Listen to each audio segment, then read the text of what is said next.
కేంద్రంలో మూడోసారి ఎన్డీఏ కూటమి అధికారం చేపట్టబోతోంది. భారత ప్రధానిగా నరేంద్ర మోడీ ప్రమాణ స్వీకారం చేయనున్నారు. రేపు రాష్ట్రపతి భవన్లో సాయంత్రం 7:15 ప్రమాణ స్వీకారం చేస్తారు. ఈసారి తెలుగు రాష్ట్రాల నుంచి కేంద్ర కేబినెట్లో ఎక్కువ మందికి చోట్లు దక్కే అవకాశం ఉంది.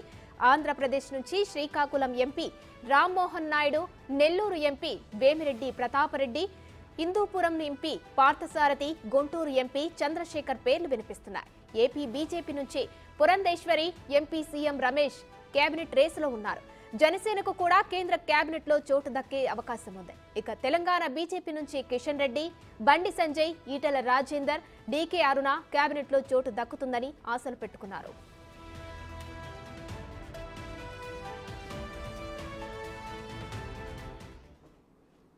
ఇదే అంశంపై మరిన్ని డీటెయిల్స్ మా ప్రతినిధి ఢిల్లీ నుంచి శివ అందిస్తారు.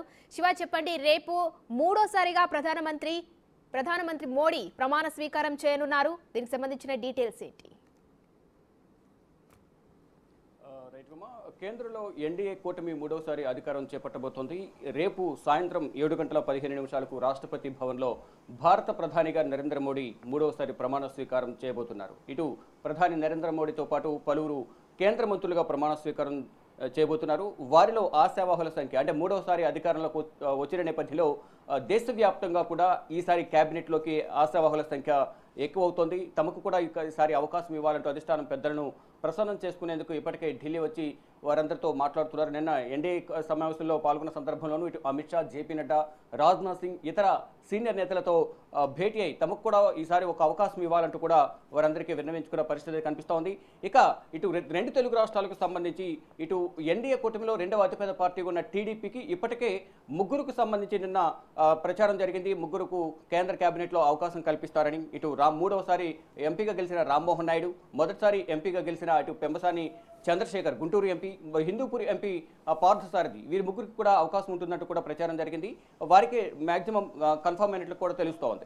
మరోవైపు నెల్లూరు ఎంపీ వేమిరెడ్డి ప్రతాప్ రెడ్డికి కూడా ఈ కేబినెట్లో చోటు దక్కే అవకాశం కనిపిస్తోంది. మరోవైపు ఇటు బీజేపీ నుంచి సీఎం రమేష్ లేదా పురంధేశ్వరి, ఇటు జనసేనకు కూడా కేంద్ర కేబినెట్లో చోటు దక్కే ఛాన్సెస్ కనిపిస్తున్నాయి. ఇక తెలంగాణ విషయానికి వస్తే 8 మంది ఎంపీలలో గతంలో కేంద్ర కేబినెట్లో ఉన్న కిషన్ రెడ్డి ఇప్పుడు ప్రజెంట్ బీజేపీ రాష్ట్ర అధ్యక్షులుగా ఉన్నారు.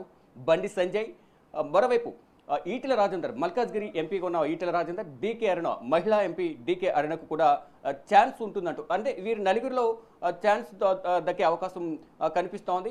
మొత్తం అంటే కేంద్ర కేబినెట్లో ఈసారి కీలకంగా ఈ కేబినెట్ కూర్పు అనేది ఉండబోతుందనేది సమాచారం ఉంటుంది. దీనికి సంబంధించి కేబినెట్ కూర్పుకు సంబంధించి కూడా నిన్న జేపీ నడ్డా నివాసంలో నిన్న మొన్న 2 రోజుల పాటు మిత్రపక్షాలకు అలాగే సొంత పార్టీలో ఉన్న నేతలకు ఎవరికి కేంద్ర కేబినెట్లోకి అవకాశం కల్పించాలి అనే దానిపై ప్రధానంగా చర్చలు జరిగాయి. నిన్న జరిగిన సమావేశంలో ఇటు జనసేన అధినేత పవన్ కళ్యాణ్, టీడీపీ అధినేత చంద్రబాబు కూడా జేపీ నడ్డా నివాసంలో జరిగిన మిత్రపక్షాల సమావేశంలో కేబినెట్లో మంత్రివర్గంలో ఎవరిని తీసుకోవాలి, ఎవరెవరికి అవకాశం కల్పించాలనే కసరత్తుకు సంబంధించి మంత్రివర్గ కూర్పుకు సంబంధించి జరిగిన సమావేశంలో వీరు కూడా పాల్గొని వీరి అభిప్రాయాలు కూడా తెలియజేశారు. ఇటు టీడీపీకి దాదాపు 4 బెర్తులు, దాదాపు మంత్రివర్గంలో 4 శాఖలు కేటాయించే అవకాశం కనిపిస్తుంది. జనసేనకు 1 శాఖ, ఇటు బీజేపీకి అంటే ఆల్రెడీ పురంధేశ్వరి రాష్ట్ర అధ్యక్షురాలుగా ఉన్నారు కాబట్టి అంటే బీజేపీలో ఒక అభ్యర్థికి ఒకే పదవి అనే ఇది ఉంటుంది, దాంట్లో ధోరణి ఉంది. దానిలో భాగంగా ఈసారి కేంద్ర కేబినెట్లోకి పురంధేశ్వరిని తీసుకుంటారా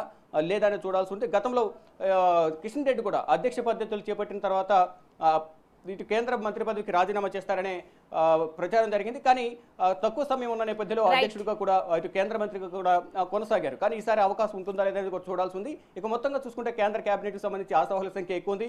ఇటు తెలంగాణ నుంచి 4 ఆశావాహులు ఉన్నారు.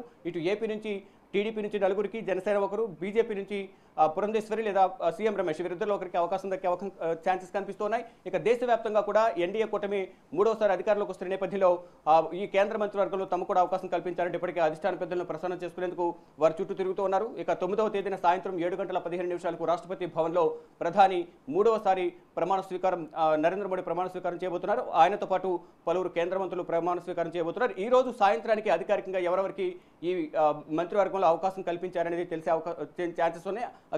డైరెక్ట్ అధిష్టానం పెద్దలే ఎవరికి దీనిలో కేంద్ర కేబినెట్లో చోటు దక్కిందనేది ఫోన్ చేసి చెప్తారంటూ ప్రచారం జరుగుతోంది.